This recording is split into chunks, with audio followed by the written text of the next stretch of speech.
अपहरण कांड को लेकर दूसरे दिन भी सपा विधायकों का धरना जारी। बस्ती जिला में 12 तारीख को दिन में युवक मोहित को आधा दर्जन से ज्यादा दबंगों ने मारा पीटा और उसका अपहरण कर लिया, जिसका 3 दिन बीत गया, लेकिन पुलिस प्रशासन अभी तक मोहित का कोई सुराग नहीं लगा पाए। वहीं मोहित अपहरण कांड को लेकर सपा का धरना दूसरे दिन जारी। प्रशासन के अल्टीमेटम के बाद भी खुलासा करने में नाकाम साबित हो रहा है। बस्ती पुलिस, जिसको लेकर सपा के विधायक सदर महेंद्र नाथ यादव, विधायक रुधौली राजेंद्र प्रसाद चौधरी और विधायक कप्तानगंज कविंद्र चौधरी ने धरना दिया। प्रशासनिक व पुलिस अधिकारी मानने में जुटे रहे। शास्त्री चौक कचहरी चौराहे पर चल रहा धरना बड़ी संख्या में समर्थक रहे मौजूद। बस्ती मोहित अपहरण कांड के विरोध में सपा जिला अध्यक्ष व सदर विधायक महेंद्र यादव के नेतृत्व में सपाइयों ने कचहरी स्थित शास्त्री चौक पर दूसरे दिन भी धरना देकर अनशन जारी रखा।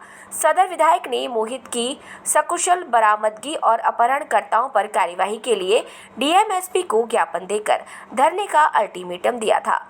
अनशन स्थल पर अपहृत मोहित की मां बदामा देवी व बड़ा भाई मनीष यादव मौजूद रहे। सदर विधायक से बातचीत के दौरान अब तक मोहित अपहरण कांड में पुलिस की ओर से हुई कार्यवाही की सिर्फ आश्वासन की जानकारी है। प्रशासन की तरफ से बताया कि पुलिस टीमें लगातार दबिश दे रही हैं। अपहर्ता व उनके द्वारा प्रयुक्त वाहन बरामद कर लिए गए हैं। अधिकारियों ने सपाइयों से अनशन समाप्त करने का अनुरोध किया है।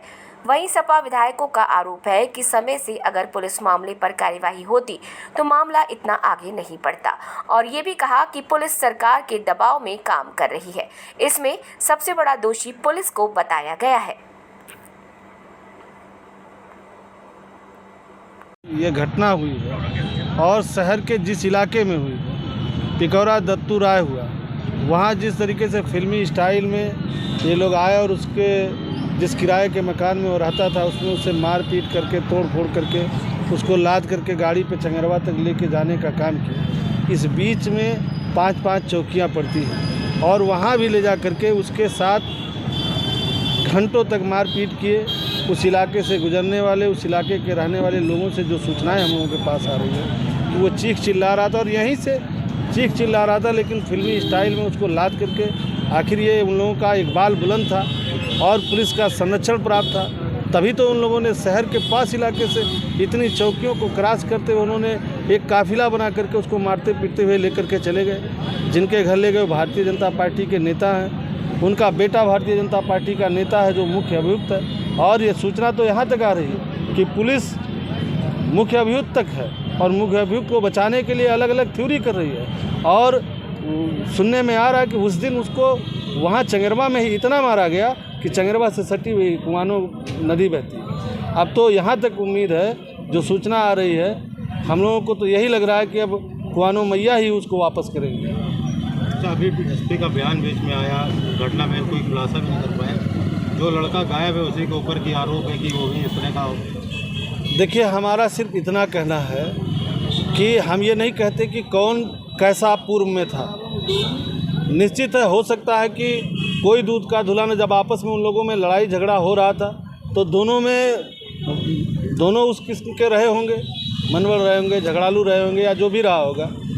वो पूर्व की घटनाएं हैं। पुलिस जो पूर्व की घटना करे, बताइए 24 तारीख को उस लड़के के साथ मारपीट हुआ और उसकी गाड़ियां तोड़ी गई। कोतवाल को पता है, अगर कोतवाल उसी समय संज्ञान ले लिए होते तो आज इतनी बड़ी घटना नहीं होती। या जिस दिन घटना हुई है उस दिन अगर पुलिस संज्ञान में ले लेती तो यहाँ से चंगरवा के बीच में अपहरण करने वाले भी लोग और मोहित भी दोनों बरामद हो गए होते।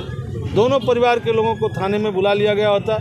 इतनी बड़ी घटना नहीं थी, थाने से ही मामला और जो भी मुकदमा बनता और डांट डपट करके ये घटना निपट जाती। लेकिन चूँकि पुलिस के संरक्षण में भय व्याप्त किया जा रहा है, समाज को डराया और धमकाया जा रहा है, एक मैसेज दिया जा रहा है कि जो भारतीय जनता पार्टी से पोषित लोग हैं वो समाज में किसी भी प्रकार का अपराध करें, उनके खिलाफ कोई कार्रवाई नहीं होगी।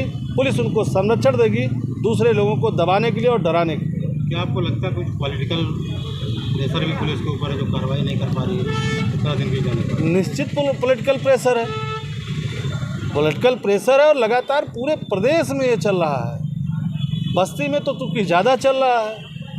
पुलिस के संरक्षण में भारतीय जनता पार्टी के पोषित गुंडे लगातार आम जनमानस में भय व्याप्त करने का काम कर रहे हैं। जिस तरीके से उसको यहाँ से वहाँ तक उठा करके ले जाया गया, मारा पीटा गया, और अब सुनने में आ रहा है कि पुलिस इंतज़ार कर रही है यहाँ से ले करके और गोरखपुर बॉर्डर तक कुआनो मैया की जो है नदी के उसमें इंतज़ार किया जा रहा है, और एक तरफ से जो मुख्य अभियुक्त है उसको बचाने का प्रयास किया जा रहा है। पहले पुलिस के संज्ञान में रहा, लेकिन पुलिस के संरक्षण में ये अपराध होता रहा। और जो ये घटना हुई है ये शहर के पास इलाके में हुई, शहर के हट में हुई है, गांधीनगर चौकी के बगल में हुई है, जहां से चौकी मात्र 300 मीटर की दूरी पर है। और जिस रास्ते से अपहरण करके मारते पीटते हुए ले जाया गया है, काफिले के साथ ले जाया गया, रंगबाजी के साथ ले जाया गया है, फिल्मी स्टाइल में ले जाया गया है। रास्ते में तमाम पुलिस चौकियां हैं, गांधीनगर पुलिस चौकी है, कंपनी बाग पुलिस चौकी है, सिविल लाइन पुलिस चौकी है, सोनू पार्क पुलिस चौकी है, मासो पुलिस चौकी है। इतनी जगहों पे पुलिस अगर मुस्तैद होती, इनके कैमरे लगे रहते हैं, अगर मुस्तैद होती तो ये घटना शायद इतनी बड़ी नहीं होती। तो वहाँ ले जाके जिस तरह से उसके साथ अमन व्यवहार हुआ है, और जैसा हमारे अध्यक्ष जी ने एक शंका जाहिर की है कि पुलिस कहीं न कहीं से पुलिसिया काम की नहीं, और ये बचाव के उसमें लगी है, क्योंकि अभियुक्त को कहीं न कहीं राजनीतिक संरक्षण, राजनीतिक दबाव है, उसके लिए बचाने का काम कर रही है, नई नई कहानियाँ बनाने का काम कर रही है। और निश्चित रूप से हमारी मांग है कि अपराधी को अपराधी मान के, वो किसी जात धर्म का नहीं होता, जो अपराधी है अपराधी मान उसके खिलाफ कार्रवाई हो, और सकुशल वापसी की उम्मीद करते हैं कि मोहित सकुशल वापसी उसकी हो। इस घटने से उस परिवार के लोग तो पीड़ित है ही हैं, उसके साथ ही तमाम लोग जो अपने बच्चों को पढ़ाई के लिए या किसी भी काम के लिए घर से बाहर जाना पड़ता है, कहीं ना कहीं उनके दिल में डर है कि अगर ये आपके साथ हो सकता है तो हमारे परिवार के भी साथ। तो हम लोगों ने डीएम एसपी से मिलके इस पर कार्रवाई करने के लिए कि वो कोई कठोर कार्रवाई करेंगे, मगर आपने देखा कि पिछले कई दिन बीत गए, इस पर कोई कार्रवाई नहीं हुई। पुलिस का रवैया बहुत ही दुर्भाग्यपूर्ण रहा है। इसीलिए आदरणीय अध्यक्ष जी के नेतृत्व में हम लोग धरना करने पर मजबूर हैं, और आज हम लोग यही सरकार से और प्रशासन से चाहते हैं कि जल्द से जल्द मोहित कहाँ है, किस हालत में, उसकी सूचना मिले, और जो भी इसमें दोषी लोग हैं उस पर बहुत ज़बरदस्त तगड़ी कार्रवाई करें।